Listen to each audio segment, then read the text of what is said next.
Bonjour à tous, aujourd'hui je vous retrouve pour vous parler de mes favoris beauté du mois de mars. Voilà, je vais commencer sans plus attendre parce qu'il y en a pas mal. Alors je vais commencer je pense par les soins cheveux, voilà.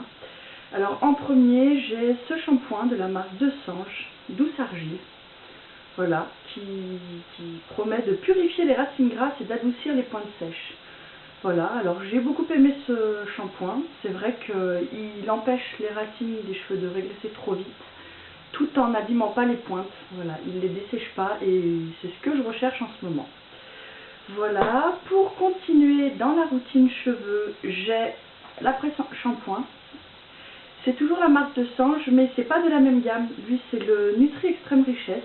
Voilà, j'adore cet après-shampoing. Il a une odeur à tomber et il démêle très très bien les cheveux. Voilà.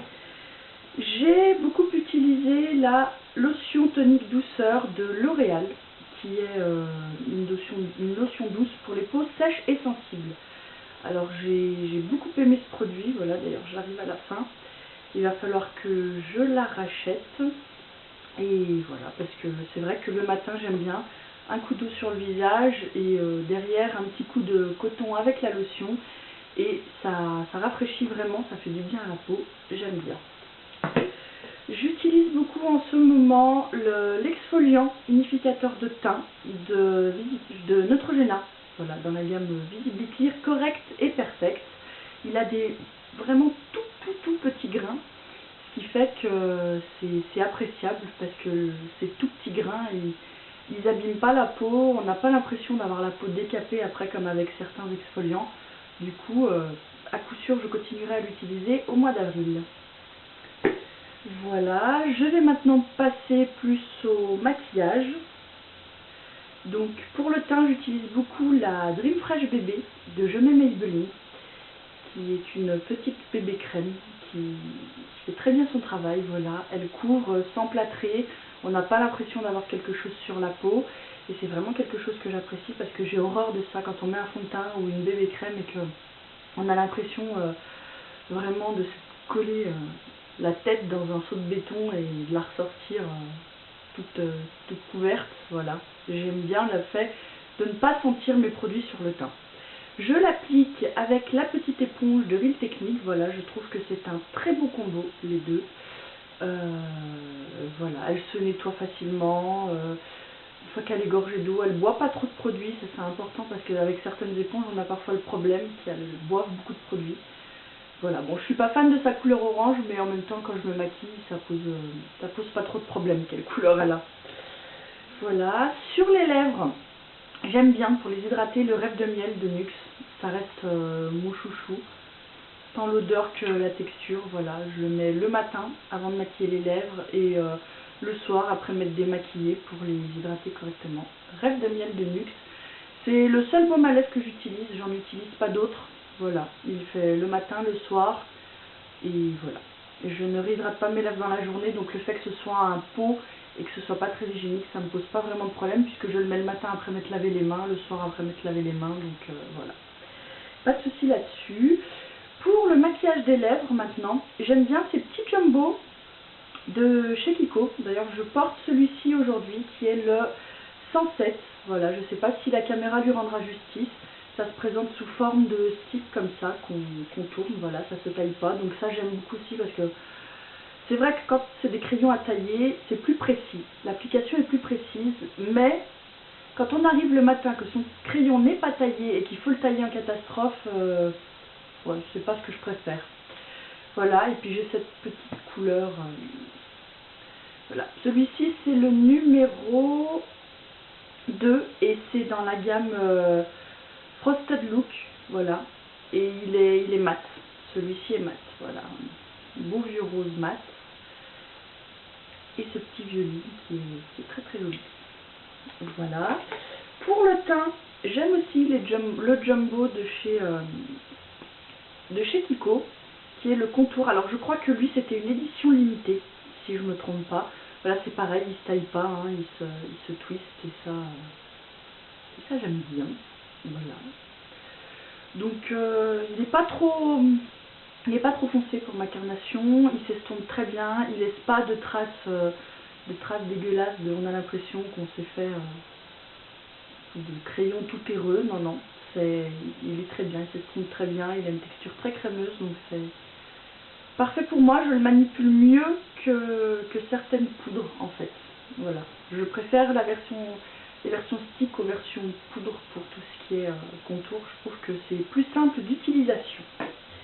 Voilà, et en plus de ça, je peux l'estomper avec la petite éponge de Real Techniques, et ça j'aime bien parce que je salis un seul ustensile pour faire tout mon teint. Pour le teint toujours, j'utilise, alors maintenant celui-là, je ne sais pas s'il se retrouve encore, je crois que c'est une édition limitée d'il y a très très longtemps. Le blush crème de chez Kiko, c'était dans la gamme Pure Pleasure crème blush, la teinte Pink Kiss, voilà. On le voit d'ailleurs, il commence à souffrir un petit peu, voilà, ce petit blush, parce que il m'en reste encore, ça va, je ne suis pas au bout. J'ai beaucoup utilisé ce mois-ci la poudre invisible pour le teint de chez Kiko, qui se présente comme ça. Donc c'est une poudre toute fine, toute blanche. Voilà, du coup elle se voit pas du tout, elle plombe pas le teint, et ça j'aime bien. Elle rajoute pas de couvrance parce qu'elle n'est pas colorée, donc ça j'aime bien aussi. Et du coup voilà. Le seul truc que je n'aime pas chez cette poudre, c'est son packaging. Il a cette espèce de mousse un peu étrange au bout, et du coup c'est pas pratique. J'aurais préféré, voilà, c'est un tamis comme ça au fond. J'aurais vraiment préféré un système classique en fait, avec un tamis où on plonge le pinceau dedans pour récupérer sa poudre libre, et pas cette espèce de mousse qu'il faut s'appliquer. D'ailleurs on le voit, elle commence à se colorer un peu. Donc ouais, je suis pas fan du packaging, hein. J'aimerais bien qu'ils revoient ça, ce serait cool, parce que là, je sais pas, là, j'ai entendu dans plusieurs revues, beaucoup de filles se plaignent de cette espèce d'éponge qu'il y a au bout là. C'est inutile, et voilà. Pour le maquillage des yeux, j'ai beaucoup utilisé la Naked 1 que j'ai ressorti, voilà. Alors j'ai les Naked 1, 2, 3 et la Naked on the Run. Ma préférée est la 2, mais c'est vrai que là j'ai voulu ressortir avec l'arrivée du printemps, la Naked 1, pour la couleur fine principalement, voilà. Que j'aime bien marier avec la couleur Naked dans le creux, et puis Buck un peu en coin externe. Voilà, d'ailleurs on le voit, c'est les couleurs qui sont le plus creusées. Voilà, ensuite pour le mascara, j'utilise de chez Urban Decay Perversion que j'avais eu dans une palette. La brosse se présente comme ça.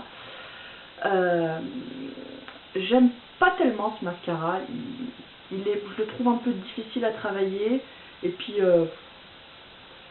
Bigger, Blacker, Badder, non, moi je trouve pas, c'est ce qui a marqué sur le tube.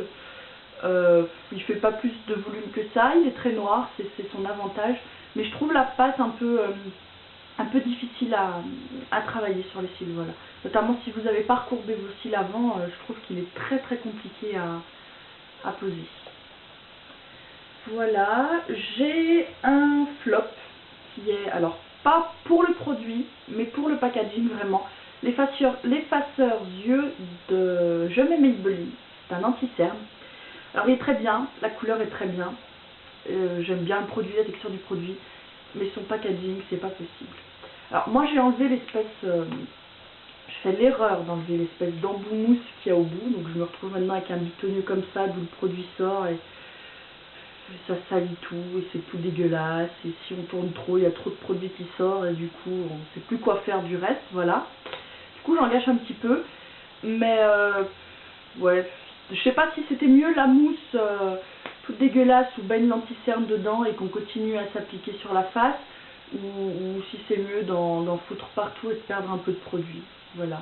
Je suis mitigée. Je sais pas si je rachèterai ce produit quand je l'aurai fini, parce qu'en toute honnêteté le packaging me gêne vraiment. Je pense que je testerai un autre anti-cerne, parce que bon, il m'en reste encore la moitié, donc j'en ai pas vu le bout, mais c'est vrai que dans le packaging c'était ni fait ni à faire, je pense, un packaging de ce style là. Voilà. Et ben voilà, c'est tout. J'ai fini de vous parler de mes favoris, donc sur ce, je vais vous laisser. Si vous avez vous aussi des favoris beauté ou random à partager, n'hésitez pas à le laisser en barre d'infos, enfin plutôt dans les commentaires, voilà.